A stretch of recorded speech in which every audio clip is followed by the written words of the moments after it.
नमस्कार friend, you are watching SAS by Anand YouTube online platform. So guys, कैसे हैं आप सब। हम लोग मुगल काल में उत्तर मुगल काल हम लोग पढ़ रहे थे। उत्तर मुगल काल में हम लोग ने बहादुर शाह प्रथम, जहांगीर शाह को पढ़ लिए थे। आज हम लोग फर्रुखसियर के बारे में जानेंगे, जो कि उत्तर मुगल काल में सबसे इम्पोर्टेंट राजा हुए। और फर्रुखसियर को पढ़ना बहुत ही जरूरी हो जाता है, क्योंकि ये इन्होंने शाही फरमान, अंग्रेजों को लिखित फरमान जारी कर दिए थे, जिसको मैग्ना कार्टा कहा जाता है। कब किए थे ये एग्जाम में बार बार क्वेश्चन पूछे जाते हैं। और फर्रुखसियर ने जो सैयद बंधुआ से मदद ली थी, उसके क्या परिणाम हुए, तो इसके बारे में हम लोग जानेंगे बेसिकली। और सैयद फर्रुखसियर, जैसे कि आप लोग कहीं पढ़े होंगे कि फर्रुखसियर एक ऐसा मुगल बादशाह था जिसका सिंहासन बिहार में राज्याभिषेक हुआ था, पटना में। तो ये क्वेश्चन बहुत बार पूछ लिए जाते हैं एग्जाम में कि ऐसे कौन से मुगल बादशाह हुए जिसका राज्याभिषेक पटना में हुए, बिहार में हुए, तो वो फर्रुखसियर है। तो फर्रुखसियर के बारे में हम लोग जानेंगे और इसका कार्यकाल कितना से कितना हुआ। तो बहादुर शाह प्रथम के बारे में सबसे पहले उत्तर मुगल काल का राजा बहादुर शाह प्रथम, जो 1707 से लेकर 1712 तक रहा। उसके बाद आपका जहांगीर शाह 1712 से लेकर 1713 तक रहा। फिर फर्रुखसियर 1713 से लेकर 1719 तक रहा। और 19 में ही दो राजा हुए, रफ़ी उद दरजात और रफ़ी उद दौला, जो चेचक जैसे बीमारी के कारण उसकी मृत्यु हो गई, जिसके कारण उसके बाद मोहम्मद शाह राजा बने। तो इसके हम लोग आगे वाले, इससे जो पहले वीडियो अपलोड किए हैं उसमें हम एक एक राजा के नाम लिख दिए हैं, तो उसको आप देख लीजिएगा सीरियली और याद भी हो जाएगा। तो फर्रुखसियर के बारे में चलिए हम लोग जानते हैं। तो फर्रुखसियर जो आपका था, ये आपका सैयद बंधुआ कौन थे, हम इससे पहले वाले वीडियो में बता चुके हैं। और इसका क्या रोल है उत्तर मुगल काल में, ये भी हम बता दिए। सैयद बंधुआ, अब्दुल्ला खां और हुसैन अली, ये तीन व्यक्ति थे। तीनों की मदद से सिंहासन प्राप्त किए फर्रुखसियर। इन्होंने सिख नेता बंदा बहादुर, ये सिख नेता, ये क्वेश्चन कई बार एग्जाम में पूछ ले जाते हैं कि बंदा बहादुर की नेता किस मुगल बादशाह ने करा दी थी, तो ये फर्रुखसियर ने करा दी थी। तो ये बंदा बहादुर को याद रखिएगा। और सैयद बंधुआ को नृप निर्माता और या किंग मेकर भी कहा जाता है।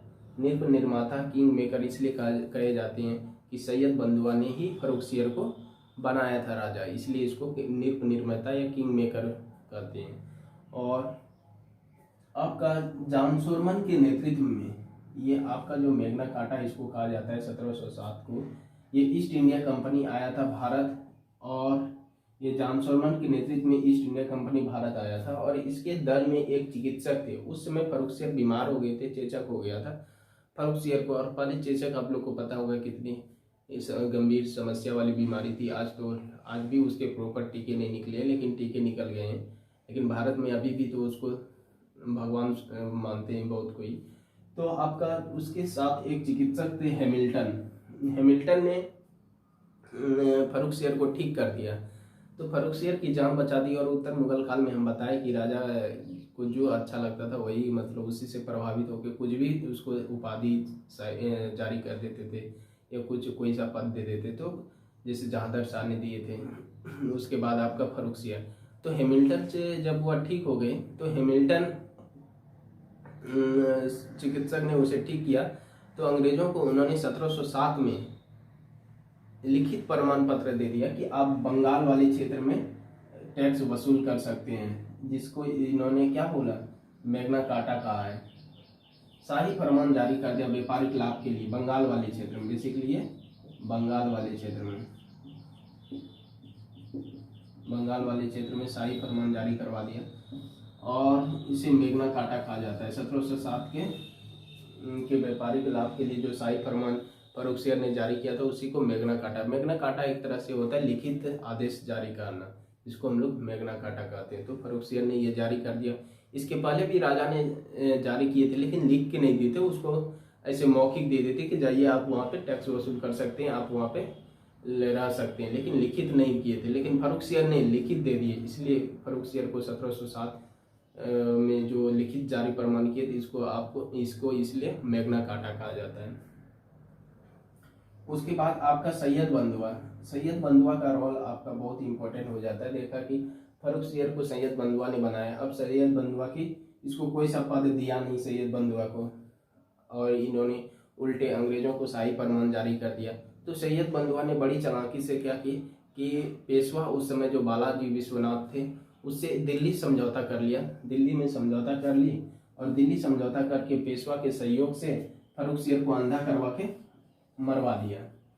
फर्रुखसियर जब मर गया तो उसके बाद सैयद बंधुआ ने एक दूसरे राजा को अपॉइंट करते हैं जिसका नाम था रफ़ी उर दर्जात। रफ़ी उर दर्जात आपको मिटा देते हैं। और आप एक याद रखिएगा कि इसके बाद फर्रुखसियर 1713 से 19 के बाद इसको फर्रुखसियर की जब अंधा करवा देते हैं तो लोग इसको उसके बाद शाही फरमान जारी कर देते हैं। इसको दुर्लभ कायर भी कहा जाता है। इसको लोगों ने दुर्लभ कायर भी कहा है क्योंकि दुर्लभ कायर कहने का कि इन्होंने सब शाही फरमान जारी कर दिया, इसलिए इसको लोगों ने दुर्लभ कायर कहा है। तो चलिए फ्रेंड, हम लोग देखते हैं बंदा बहादुर की हत्या फांसी दिला दी थी इसको, ये भी याद रखिएगा। ईस्ट इंडिया कंपनी कब आया था? जॉन शोरमैन के नेतृत्व में 1707 ईस्वी में। उसके साथ कौन से डॉक्टर थे? तो हैमिल्टन थे। हैमिल्टन उसमें फर्रुखसियर को कौन सी बीमारी हो गई थी? तो चेचक हो गई थी। उसको ठीक कौन से डॉक्टर ने किए थे? तो हैमिल्टन ने। ये एकदम में पूछ लिए जाते कि उसके साथ कौन से डॉक्टर आए थे, किसके नेतृत्व में ईस्ट इंडिया कंपनी 1707 में आई थी? जॉन शोरमैन के नेतृत्व में। उसके बाद आपका रफ़ी उर दर्जात आता है।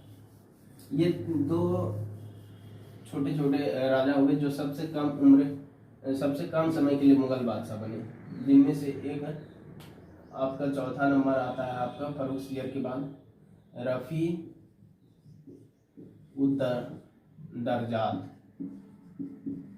ये आपका आता है 28 फरवरी 1719 से लेके आपका 4 जून 1719 तक। ये आपका इतना दिन तक आ जाए। इसको भी चेचक हो जाता है, ये भी मर जाते हैं। और अंत में आते हैं फिर रफ़ी उद दौला। रफ़ी उद दौला ये आपका राजा बनते हैं 6 जून 1719 से आपका 4 सितंबर 1719 तक ये आपका राजा बनते हैं। ये दोनों का चेचक हो जाते हैं जिसके कारण इसकी मृत्यु हो जाती है। और मृत्यु होने के बाद उसके बाद जो मुगल बादशाह बनते हैं उत्तर मुगल काल में, उसके बाद आपका मोहम्मद शाह बनते हैं। मोहम्मद शाह। और ये मोहम्मद शाह ने बड़ी चालाकी से सैयद बंधुआ की हत्या करवा देती है। सैयद बंधुआ की हत्या करा देती है। तो ये हम लोग देखेंगे आगे वाले वीडियो में। तो कैसा लगा वीडियो आप जरूर बताइएगा और चैनल को लाइक सब्सक्राइब जरूर कर लीजिएगा फ्रेंड। धन्यवाद।